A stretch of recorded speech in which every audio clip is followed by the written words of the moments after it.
창세기 48장 8절에서 22절까지 말씀이 되겠습니다.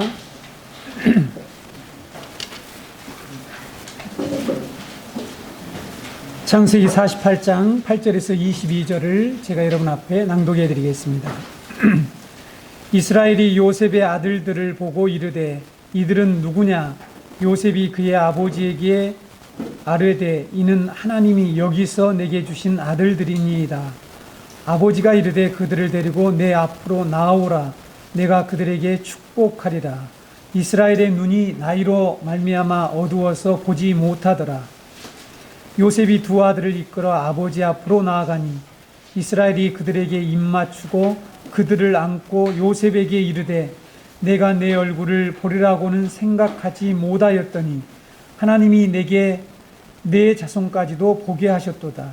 요셉이 아버지의 무릎 사이에서 두 아들을 물러나게 하고 땅에 엎드려 절하고 오른손으로는 에브라임을 이스라엘의 왼손을 향하게 하고 왼손으로는 므낫세를 이스라엘의 오른손을 향하게 하여 이끌어 그에게 가까이 나아가매 이스라엘이 오른손을 펴서 차남 에브라임의 머리에 얹고 왼손을 펴서 므낫세의 머리에 얹으니 므낫세는 장자라도 팔을 엇바꾸어 얹었더라.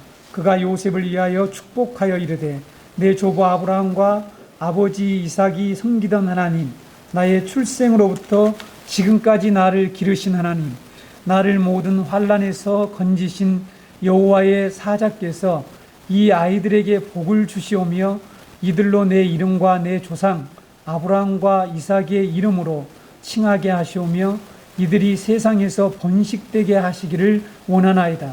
요셉이 그 아버지가 오른손을 에브라임의 머리에 얹은 것을 보고 기뻐하지 아니하여 아버지의 손을 들어 에브라임의 머리에서 므낫세의 머리로 옮기고자 하여 그의 아버지에게 이르되 아버지여 그리 마옵소서. 이는 장자이니 오른손을 그의 머리에 얹으소서 하였으나 그의 아버지가 허락하지 아니하며 이르되 나도 안다. 내 아들아 나도 안다.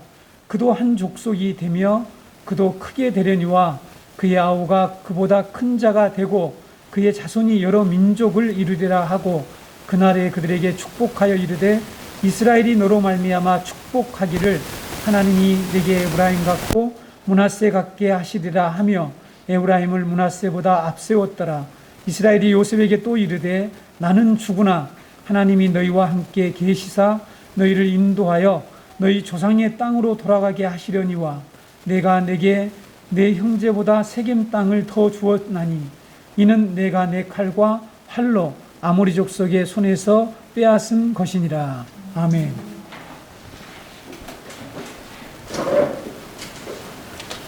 우리 구원받은 성도들이 하나님께 받은 여러 가지 은혜와 복이 있습니다.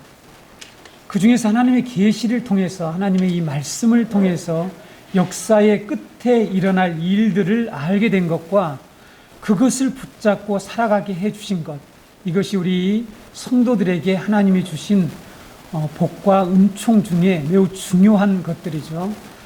우리가 어떤 게임이나 또한 어떤 연극이나 영화에서 결말을 알면 좀 싱겁습니다. 그렇죠?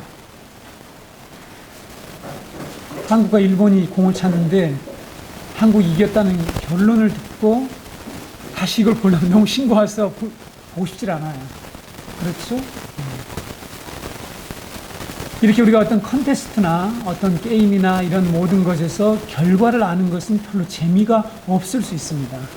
그런데 사실은 우리에게 어떤 이 결말을 꼭 알 때에 우리에게 유익할 때가 있는데 그런 때가 언제인가 하면 어떤 사람이 끊임없이 고난이 연속되고 있을 때 과연 결말이 어떻게 될까? 언제 이런 일이 끝나게 될까 하는 그 끝을 알고 싶어 하죠. 그렇죠? 여러분 성경의 진리, 특별히 복음은 시초론과 이 태초론과 종말론이 연결되어 있고 하나로 되어 있다는 사실을 잘 알아야 합니다. 다시 말씀드리면 이 처음과 나중에 하나로 연결되어서 우리에게 복음을 알려준다는 사실이죠. 그래서 여러분 창세기 1장에서부터 종말론은 등장을 하게 됩니다. 제가 예전에도 말씀드렸듯이 그래서 학자들은 이 프로톨로지스, 에스카톨로지, 이거 뭐냐면 태초로는 종말론이다, 이런 말을 써요. 그래서 처음과 나중이 하나로 연결된 상태에서 우리에게 복음이 선포되고 하나님의 언약이 선포되고 우리의 구원의 얘기를 해준다는 사실입니다. 성경에 기록된 믿음의 사람들과 역사 가운데 살아간 신앙의 선배들이 우리가 아는 바와 같이 많은 핍박과 고난을 받았고 유혹 속에서 살아갔죠.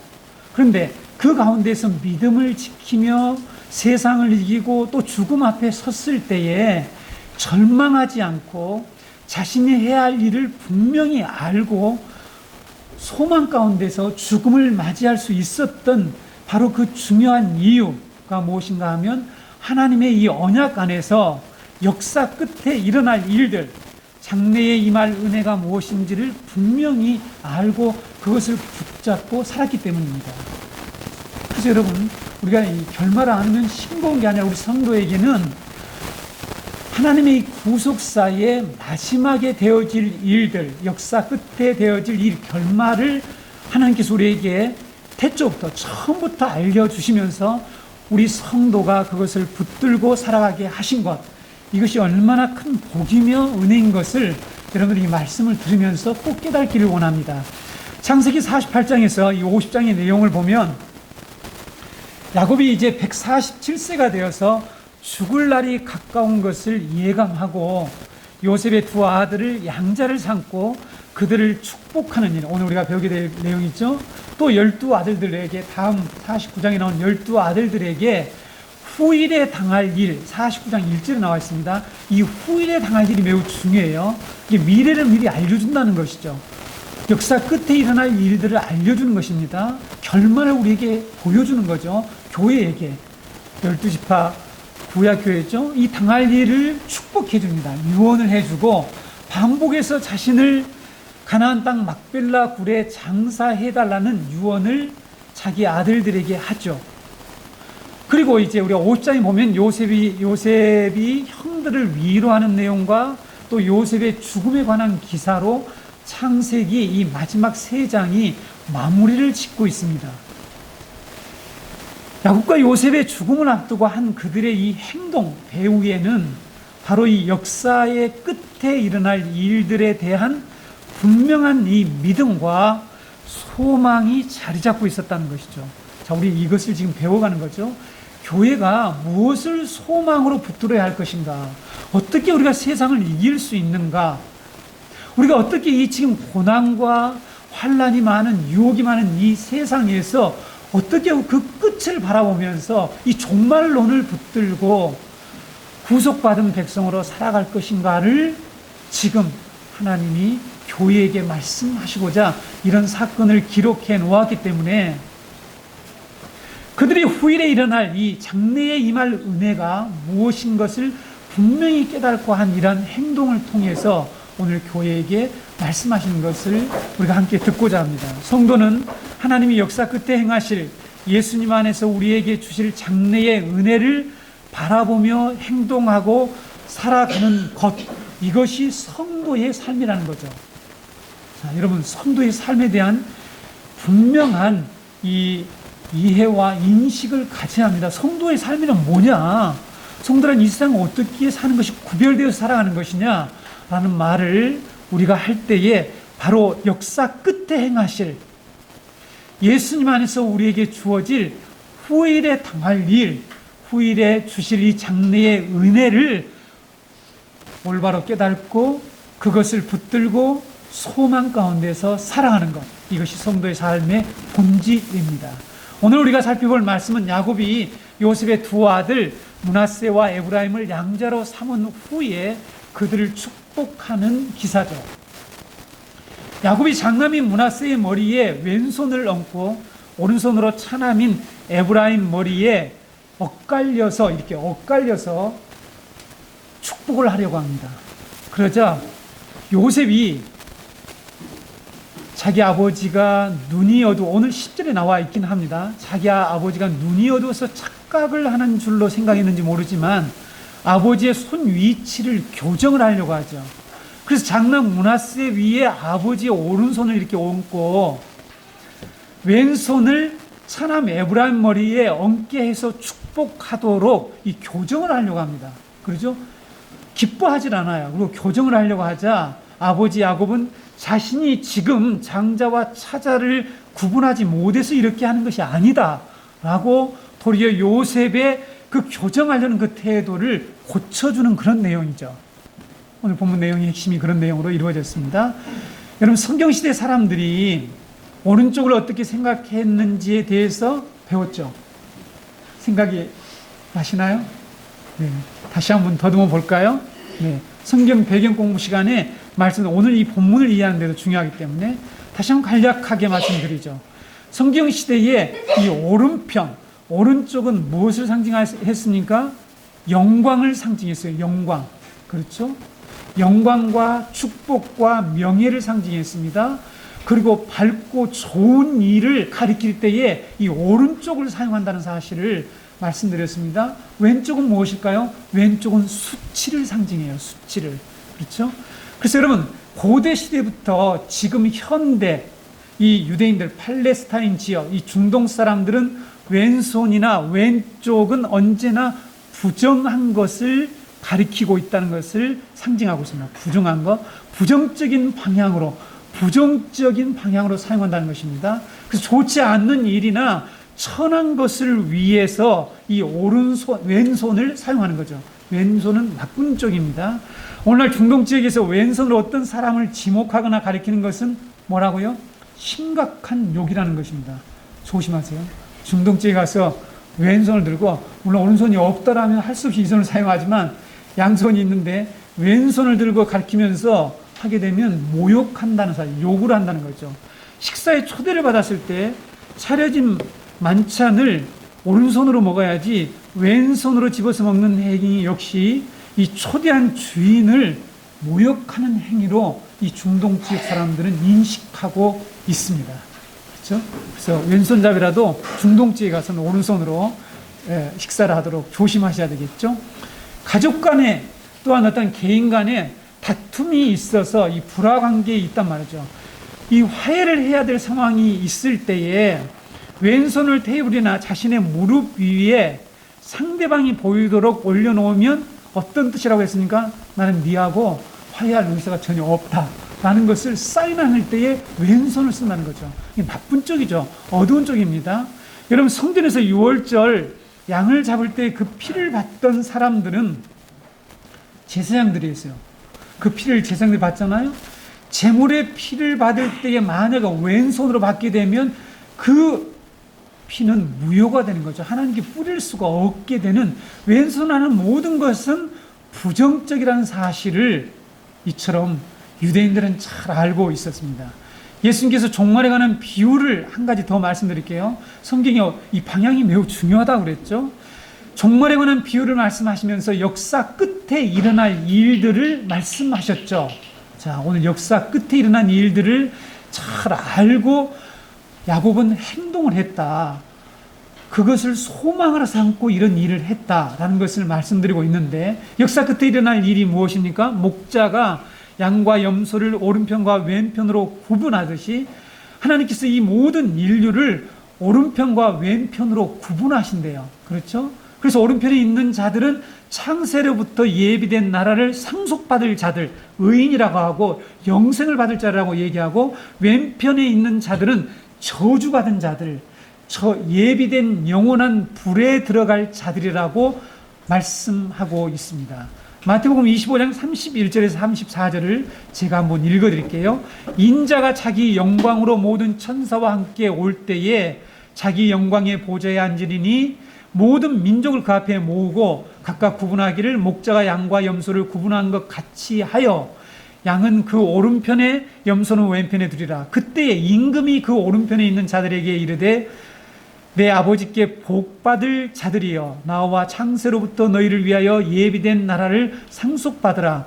자, 유대인들에게 있어서 복을 받으려면 이 오른손으로 축복을 해야 됩니다. 그래서 오른편에 있는 자들에게 아버지께 복을 받을 자들이여 창세로부터 너희를 위해서 예비된 나라를 상속받아라. 구원이 무엇입니까? 하나님이 창세로부터 예비하고 계신 그 하나님의 나라를 상속받는 것이죠. 지금 이 족장들을 통해서 이 구원을 어떻게 설명합니까? 하나님이 언약하신 이 하나님의 나라, 가나안 땅 모형이죠. 상징하는 것이죠. 이것을 받도록 하는 그 계통을 계속해서 설명해 나가고 있죠.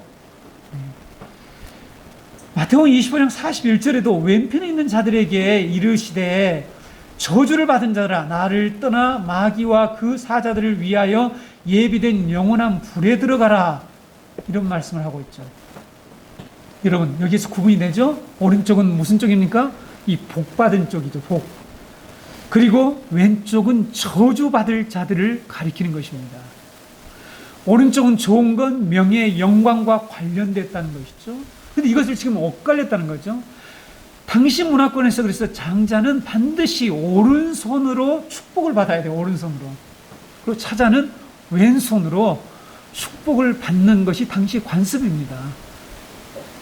장자는 유산의 2배를 받는 거죠. 그러니까 얼마나 복을 받습니까?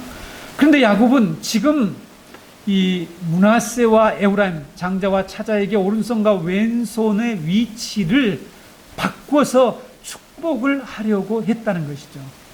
당시 관습으로는 받아들일 수 없는, 이해할 수 없는 그런 행위였죠. 그래서 요셉은 아버지가 하는 행동을 보고 기뻐하지 않았습니다. 그래서 아버지가 하는 일을 거부했다는 사실이죠. 17절, 18절에 나오죠. 요셉이 그 아버지가 오른손으로 에브라임 머리에 얹은 것을 보고 기뻐하지 아니하여 아버지의 손을 바꾸려고, 옮겨 놓으려고 했다는 것이죠.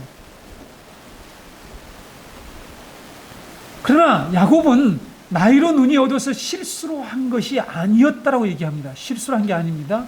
자, 여러분, 여기서 지금 눈이 어두웠다, 지금 병상이 있는 자입니다. 병상이 있는데 눈까지 어두운 아주 최악의 상태인 것 같아요. 그렇죠? 나이가 들어도 이 눈만 볼 수 있더라면 살아갈 소망이 있는데 지금 육체적으로는 볼 수가 없습니다. 잘 구분을 할 수가 없는 이런 상황이 있었죠.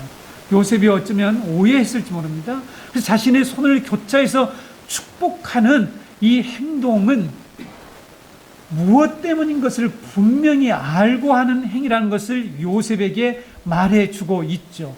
그것이 바로 18절에 그의 아버지에게 이르되 아버지 그리 마옵소서 장자니 오른손을 그 머리에 얹소서 할 때에 19절에서 야곱이 허락하지 않습니다. 그리고 하는 말이 뭐죠? 나도 안다. 내 아들아 나도 안다. 2번이나 강조법을 쓰고 있죠. 나도 다 안다. 무엇을 안다는 것일까요? 지금 이 시대에, 지금 이 상황에서 문화와 전통과 관습과 이런 것이 무엇인지를 나도 다 알고 있다. 오른손으로 장자에게 얹고 축복을 해야 된다. 유언을 해야 된다는 것은 나도 다 아는 사실이다. 내가 지금 그것을 몰라서, 그래서 착각을 해서 눈이 안 보인다고 해서 므낫세와 에브라임을 내가 구분을 못해서 이 일을 하는 것이 아니다라고 그에게 말씀하고 있죠. 우리는 이 사건을 성경 전체의 문맥에서 이해할 수 있어야 합니다. 우리는 성경에서 차자가 장자의 축복을 받고 장자가 차자가 되는 사건이 반복적으로 기록되어 있는 것을 볼 수가 있어요. 자, 성경을 읽지 않은 분들도 오늘 이 얘기를 듣고 아, 성경은 그렇게 되어 있구나 하고 좀 아시고 성경을 부지런히 읽었으면 좋겠어요. 자, 어디서부터 출발합니까? 가인과 아벨, 이스마엘과 이삭, 에서와 야곱, 유다의 며느리 다말이 낳은 쌍둥이와 베레스의 이 사건 아십니까, 여러분? 먼저 나왔는데 거기다가 홍사를 당했는데 그게 쏙 다시 들어갔다가 거꾸로 나오는 이런 사건들, 희한한 내용들이 그래서 바뀝니다, 이게. 그리고 루벤과 요셉, 그렇죠? 루벤은 장자인데 장자권 요셉으로 옮겼지 않습니까? 그리고 오늘 본문의 므낫세와 에브라임, 이들 모두는 차자가 장자의 위치로 바뀌는 그런 사건이 핵심이잖아요. 그렇죠? 그래서 결과적으로 장자권을 얻게 되고 장자의 복을 받은 사건들이 이렇게 성경에 창세기 처음부터 이 태초로부터 시초에서부터 반복해서 계속해서 나타나고 있는 것을 볼 수가 있죠. 왜 성경은 이렇게 장자가 차자가 되고 차자가 장자로 역전되는 사건을 반복해서 소개하고 있는 것일까라는 거죠. 이 역전된 상황을 왜 소개하고 있을까? 이렇게 장자가 차자로 바뀌는 사건을 학자들은요, 오늘 제목이 뭐죠? 보셨나요? 구속사적 역전이라고 부릅니다. 뭐라고요? 구속사적 역전. 이런 구속사적 역전이 구약에서만 아니라 신약에서 동일하게 나타나고 있죠. 그렇죠, 여러분? 근데 여러분, 성경이 가리키는 핵심적인 이 복음의 진리가 이 구속사의 역전이에요. 구속사의 역전이란 말이죠. 지금 이렇게 불의가 온 세상을 지배하고 있죠. 힘 있는 자, 돈 있는 자, 권력 있는 자들이 오늘 모든 사람들을 지배하고 있지만 이것이 어떻게 된다고요? 역전된대요. 그리스도가 오시는 그날 이 모든 것을 구속사적 역전이라고 말하고 있는 것입니다. 그렇죠? 그런데 이것을 지금 차자와 장자가 바뀐 사건을 통해서 구약에서는 반복적으로 우리에게 말씀하고 있고요. 신약에 와서 하나님이 그리스도 안에서 우리를 구원하시는 이 방법과 성도가 하나님의 나라를 어떻게 상속받는가를 가르치기 위해서 예수님이 천국 비유를 말씀하시는데, 천국 비유에서 또 예수님이 선포하시는 그 복음에서 계속해서 구속사적 역전의 내용이 나온다는 거죠. 그래서 우리에게 여러분, 이 복음이 소망을 준다는 점, 복음이 무조건 소망을 주는 게 아니라 이렇게 종말론을 끌어와서 현재 우리가 구원받은 성도가 이 구원을 딛고 그 구원의 은혜의 삶을 소망 가운데 어떻게 살아가는지 그것을 우리에게 가르치고 있는데, 그것을 정확하게 이해하고 깨닫고 믿고 붙잡는 사람은 세상을 이길 수가 있어요. 유혹을 이길 수가 있습니다. 환난 가운데서도 죽음을 앞두고도 절망하지 않고 낙심하지 않고 살아가게 된다는 것이죠. 예수님께서 하루는 제자들에게 천국을 가르치기 위해서 포도원 품꾼 비유를 말씀하셨습니다. 잘 알고 있죠? 이미 알고 계신 분들 있죠? 이렇게 출발하죠. 천국은 마치 품꾼을 얻어 포도원에 들어간 주인과 같다. 아침 일찍 이제 포도원 일꾼을 구하러 나간 주인과 같다라는 이렇게 비유를 말씀하셨죠. 그 비유의 내용이 뭡니까? 포도원 주인이 장터로 나갑니다. 장터로 나가서 하루에 한 데나리온은 품삯을 주겠다. 우리 포도원에 가서 일할 사람을 찾았습니다.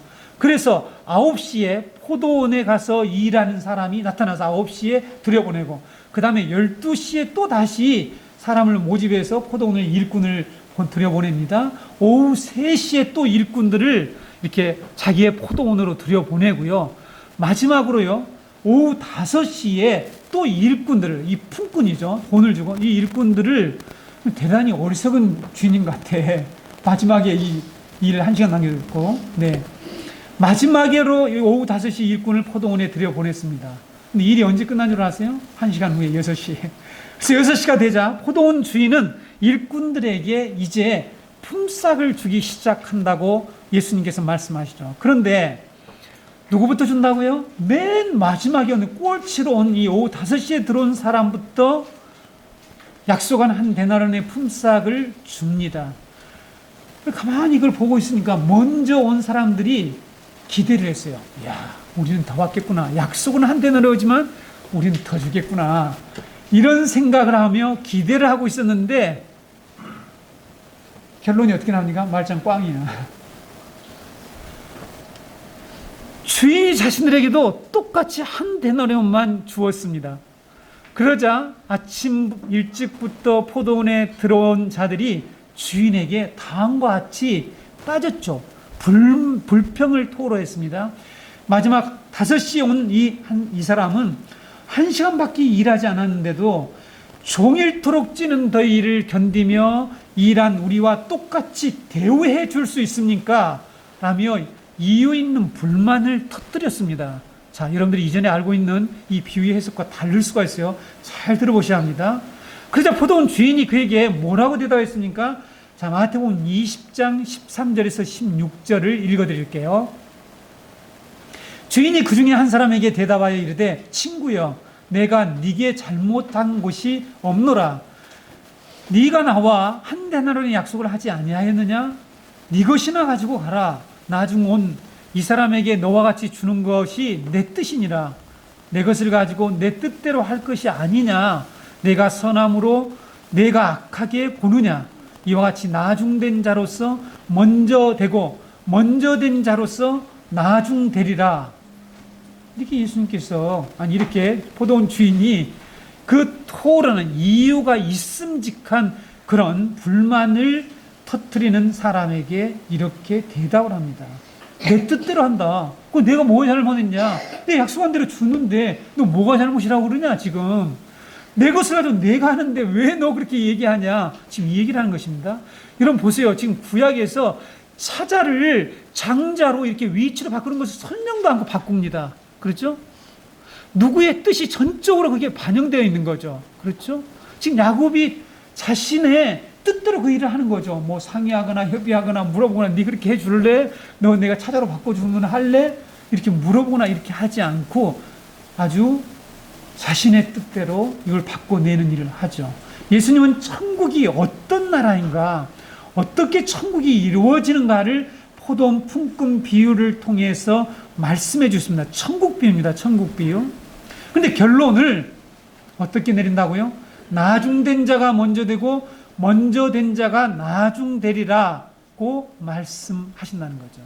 왜 예수님은 오전에 들어온 품꾼과 오후 늦게 들어온 품꾼에게 동일한 임금을 준 것을 가지고 지금 어떤 순서를 얘기하는 것처럼 보이죠? 나중된 자. 자, 동일한 이런 품삯을 주었는데 이것을 어떻게 결론을 내린다고요? 나중된 자가 먼저 되고 먼저 된 자가 나중된다. 이 역전된다라고 얘기를 하고 있잖아요. 역전된다라고. 그렇죠? 그래서 그 역전된다는 것을 의도적으로 보여주기 위해서 지금 먼저 품삯을 주고 하는 일들을 의도적으로 한 것 같아요. 그래서 우리는 여기에서 이 나중되었다, 먼저 되었다는 것은 시간적 순서를 얘기하는 게 아닙니다. 여러분 잘 들어보세요. 예, 이런 말씀을 교회를 오래 다니는데 그냥 스토리만 알고 의미를 모르면 안 된다는 것이죠. 이것을 이 구속사역 역전이라고 하는 이 대복음 안에서 이 말씀을 풀어내야 된다는 거죠.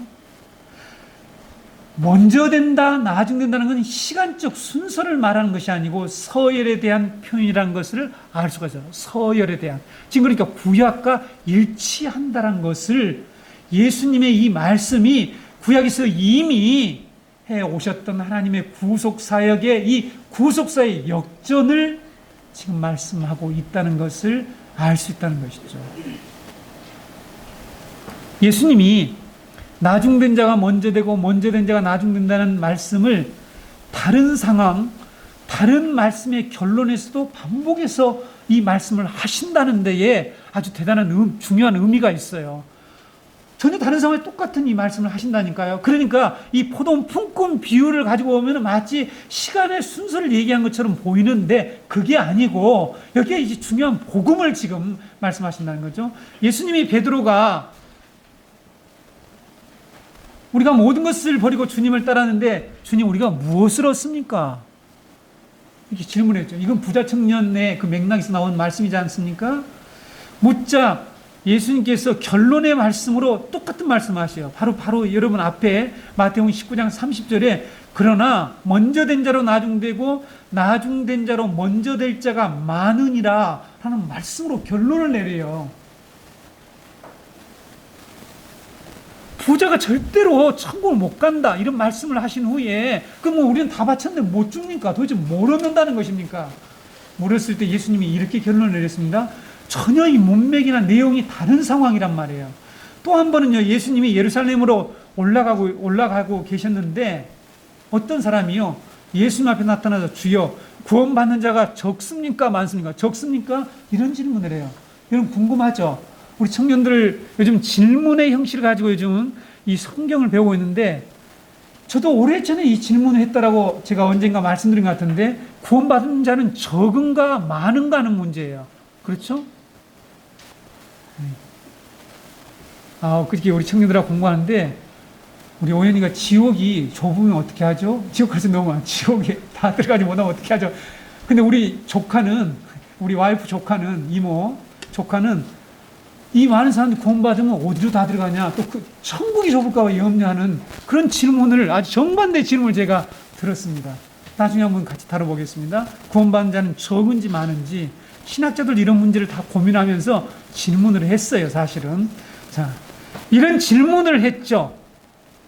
그때 예수님이 다 자세히 설명할 수가 없습니다. 예수님이 여러 가지 말씀을 하셔요. 자, 그런 후에 결론으로 동일한 이 말씀을 하셨다는 거죠. 누가복음 13장 30절에 보라, 나중된 자로서 먼저 될 자가 있고 먼저 된 자로서 나중될 자도 있느니라 라는 이런 말씀을 하십니다. 이건 지금 역전된다는 거죠.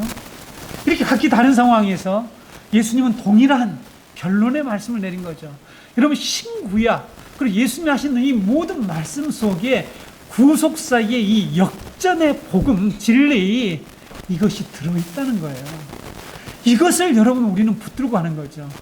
그래서 여러분, 우리가 이 세상에 어떤 삶의 상황에 있든지 이 세상이 어떻게 돌아가는지 그것을 보지 말고 역사 끝에 일어난 그 일들을 하나님이 이렇게 계시를 통해서 알려주셨으니까 그것을 분명히 깨닫고 그것을 붙들고 그것을 산 소망으로 삼고 살아가라고 말씀하신다는 것입니다. 오늘 이 말씀도 그런 목적이 있어요. 자, 지금 애굽에서 살아가 있는 이 야곱의 공동체에게 구약교회죠. 장차 하나님의 나라를 이룰 중요한 시죠. 시가 될 이들에게 하신 이 목적도 그런 의도가 있다는 것입니다. 마태복음 19장과 누가복음 13장의 말씀을 자세히 설명하는 것을 생략하겠지만, 자, 포도품꾼의 이 비유와 구약에서 장자가 찾아로 역정되는 사건이 어떻게 연관되는지를 제가 여러분에게 이제 말씀을 드리겠습니다. 포도원 비유를 듣고 있던 당시 청중들이요, 2번 놀랐을 것입니다. 2번을 깜짝 놀란다는 거죠. 예수님 말씀을 듣고 있는데 여러분 놀랍니까? 제가 말씀 전하면 별로 놀랄 일이 없죠. 예수님 말씀 전하는데요, 사람들이 깜짝 놀랐어요. 한 번은요, 어떻게 1시간밖에 일하지 않았는데 하루치 임금을 준다는 거냐. 이 주었다는 이 말에 사람들이 깜짝 놀라는 거죠. 있을 수가 없는 일이라는 것입니다. 당시의 상황에서. 그렇죠?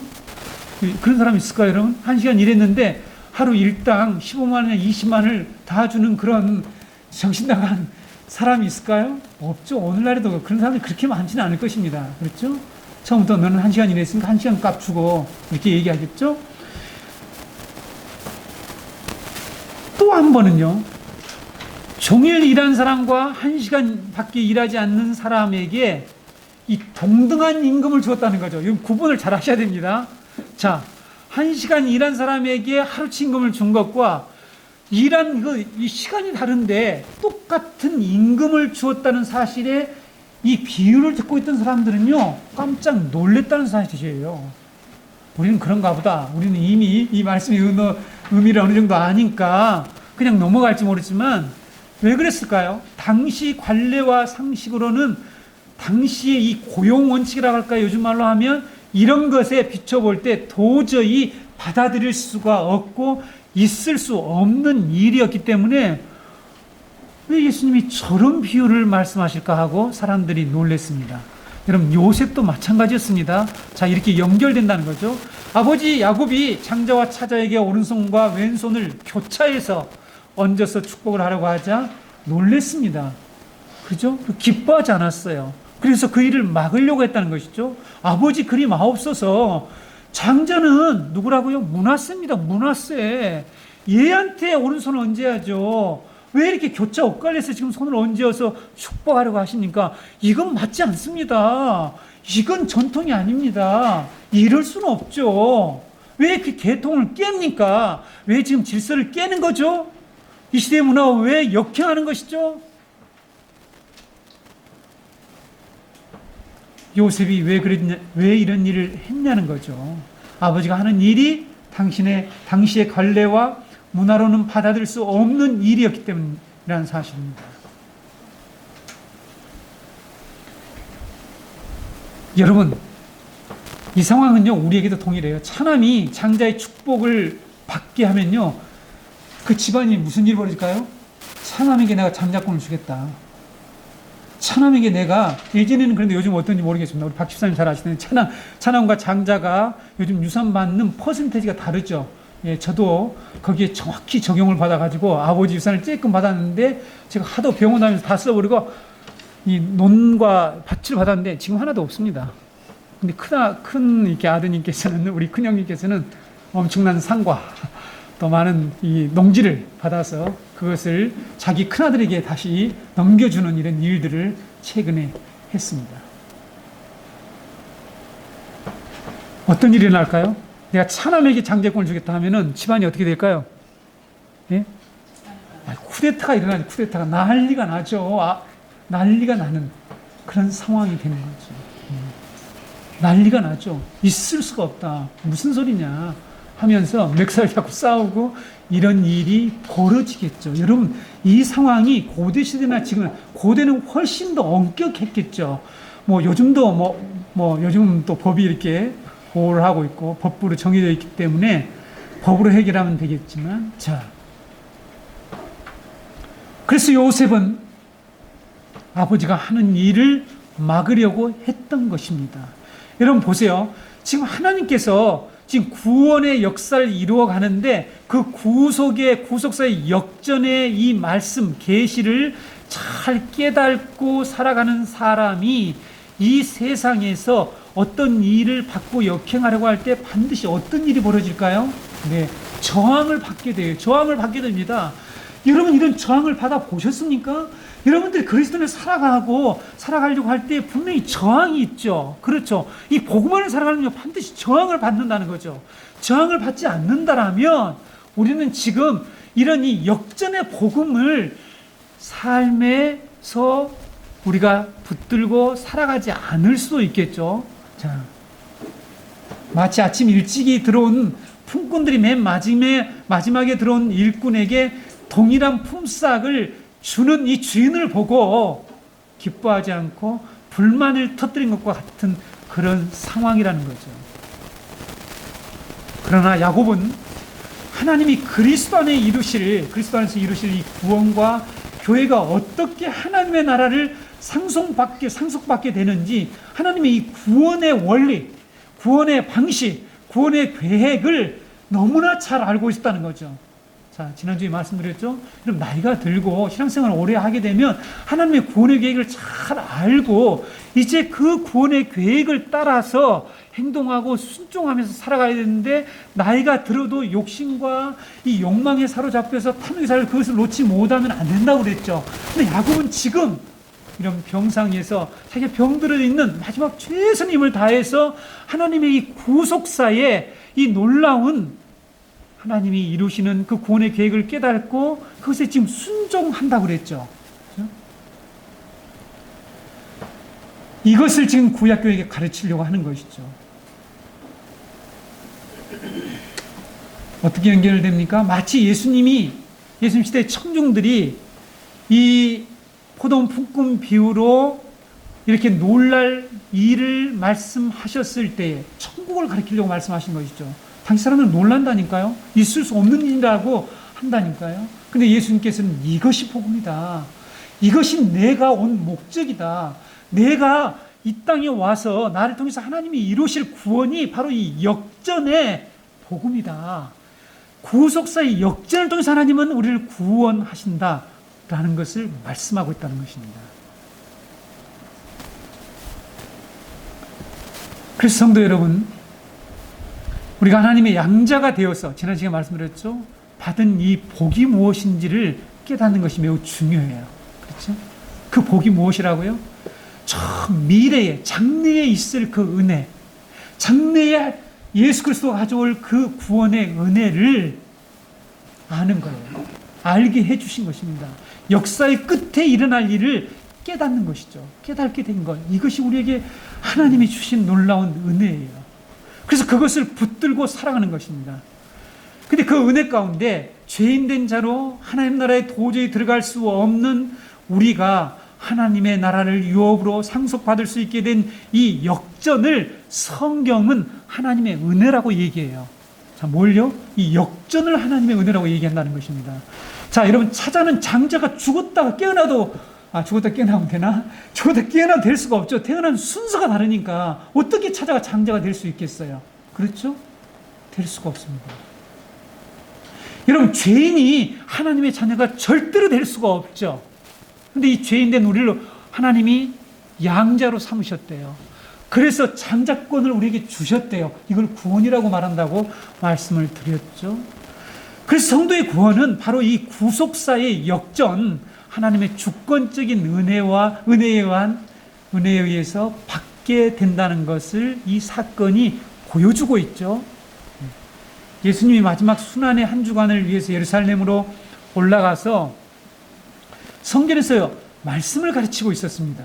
이제 마지막 한 주간밖에 남지 않았어요.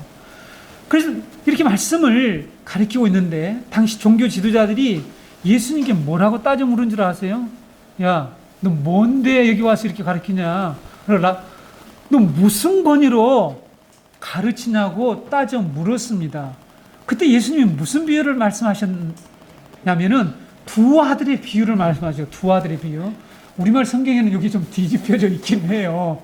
뭐냐면은 아버지가 두 아들 중에 이 큰 아들에게, 얘야, 오늘 포도원에 가서 일을 좀 해라, 이렇게 얘기했더니 예, 가겠습니다 대답을 해놓고 얘가 안 가버린 거예요.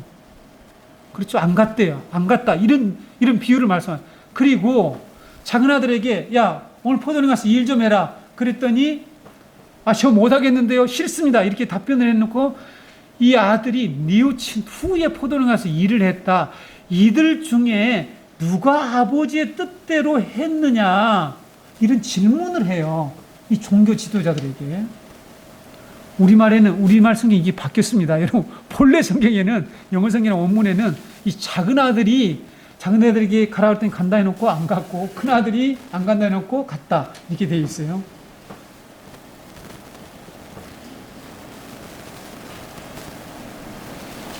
마태복음 21장 31절 읽어드릴게요. 그들 중에 누가 아버지의 뜻대로 하였느냐, 이르되 둘째 아들이니이다. 예수께서 그들에게 이르시되 내가 진실로 너희에게 이르노니 세리들과 창녀들이 너희보다 먼저 하나님 나라에 들어가리라. 예수님이 이 비유를 말씀하신 후에 이 거룩하시고 옷을 아주 기똥차게 입고 다니면서 이 거룩한 이 대제사장들이 나옵니다. 여기에 대제사장과 종교 지도자들에게 너희들보다 창녀와 세리들이, 이 혐오하고 매국노라 생각하는 세리들이 먼저 천국에 들어간다, 이런 충격적인 말씀을 하신 거예요. 여러분, 어떻게 됐을 것 같아요? 뒤집어지죠. 지금 이 모든 내용이요, 포도원의 핀꾼 비유랄지 지금 오늘 본문의 상황에서 받아들일 수 없는 상황과 모두 다 일치하고 있다는 사실입니다. 여기서도 역전이 나온다는 거죠. 구속사의 역전이 나온다는 것이죠. 모든 사람들이 죄인으로 인정하고 했던 그 사람들이 거룩하게 종교생활 잘하고 존경받고 성경 많이 알고 그 사람들보다도 먼저 천국에 들어간다고 하는 이 말씀을 그들이 어떻게 받아들였겠어요? 그렇죠? 이것이 여러분 바로 구속사의 역전입니다. 하나님은 세리와 창녀와 같은 죄인들을 그리스도 안에서 하나님 나라에 들어가게 해 주신다는 이 은혜로운 구원을 구약에서 장자와 이 차자를 바꿔서 차자에게 유업을 받도록 해주는 사건을 통해서 말씀해 주셨다는 거죠. 야곱은 이렇게 하나님께서 그동안 구속 역사 가운데 해오신 구속사의 이 역전의 계시, 사건, 이것을요 잘 알았습니다. 깨닫고는 하나님의 뜻에 순종해서 지금 이 일을 한다는 거죠. 그래서 요셉에게 나도 안다, 네 아들아 나도 알아, 그것을 너가 생각하는 나도 안다니까, 그러나 내가 이렇게 하는 이유가 있다, 이 차자가 더 큰 자가 될 것이다 라는 하나님의 구속사에서의 역전을 통해서 보여주는 이것을 내가 반드시 실천해야 된다, 이것이 내가 마지막으로 너희들에게 보여줄 그런 일이다 라는 것을 지금 말씀하고 있는 것이죠. 성도 여러분, 교회가 교회가 이 역사의 이런 모든 어려운 상황 속에서 끝까지 드러내야 할 것은 뭐냐면 이 역전의, 구속사의 역전의 복음을 들고 나가서 이것을 가르쳐 주는데 세상적인 방식으로 자기가 가지고 있는 그 구원의 원리를 계속해서 따라 살도록 그것을 부추기는 그런 거짓된 복음을 전해서는 안 되겠죠. 야곱의 육신의 눈은 비록 나이로 인해서 어두웠다고 본문이 얘기하고 있습니다. 그런데 그런 역사의 끝에 하나님이 그리스도 안에서 이루실 이 장래의 은혜를 바라볼 수 있는 눈을 가지고 있었죠. 그 눈을 가지고 있었다는 거죠. 성도 여러분, 자, 이 믿음의 조상, 이렇게 믿음이 성숙해져서 하나님의 구속 계획에 순종하고 마지막에 병이 들어 있음에도 불구하고 일어나서 자기의 손자들 양자로 삼는 걸 통해서 하나님이 교회를 장차 이렇게 양자로 삼을 것이다 라는 것들을 보여주는 이 일을 야곱이 하고 있죠. 그렇죠? 이렇게 믿음이 좋은 사람도 병이 들었습니다. 이런 병 드는 거 두려워하지 마세요. 그렇죠? 암이 걸릴 수도 있고 죽을 병이 걸릴 수도 있고요. 우리들은 눈이 어두워질 수도 있고 어떤 상황이 올 수가 있어요.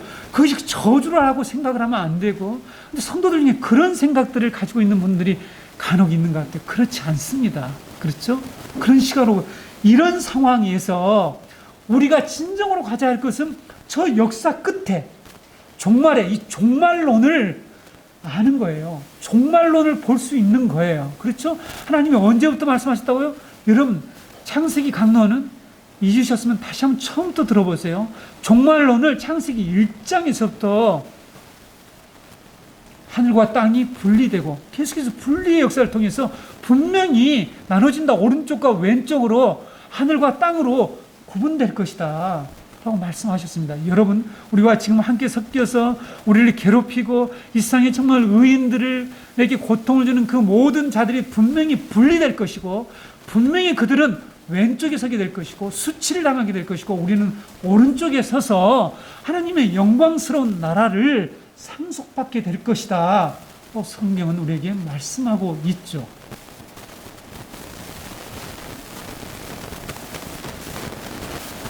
나이가 들어서 눈이 보이지 않고 병들어서 몸은 아프지만 야곱은 이렇게 영적인 눈을 가지고 하나님에게 펼쳐오신 이 구속사의 이 역전의 복음을 자기 자녀들에게 지금 넘겨주는 거죠. 깨닫게 해주는 거죠.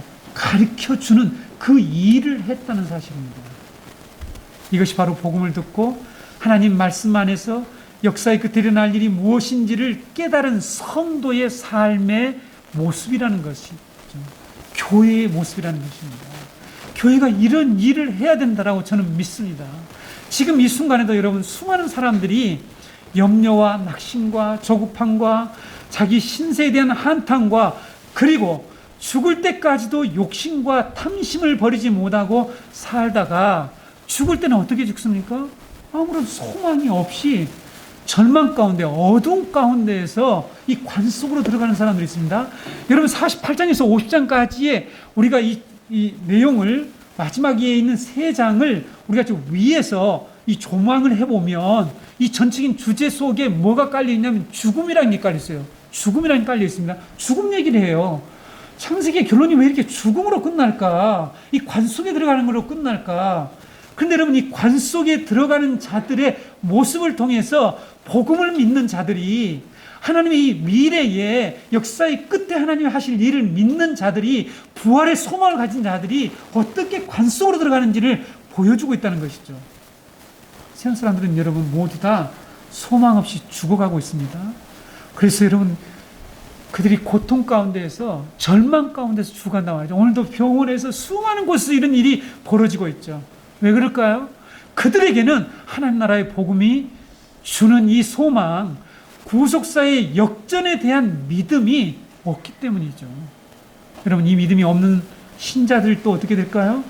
동일한 상황으로 이 세상을 떠나거나 여전히 복음 안에 들어와 있지만, 우리가 예수 그리스도를 따라간다고 말하지만 염려와 낙심과 때로는 조급함과 이런 것들에 휩싸여서 계속 살아가는 거죠.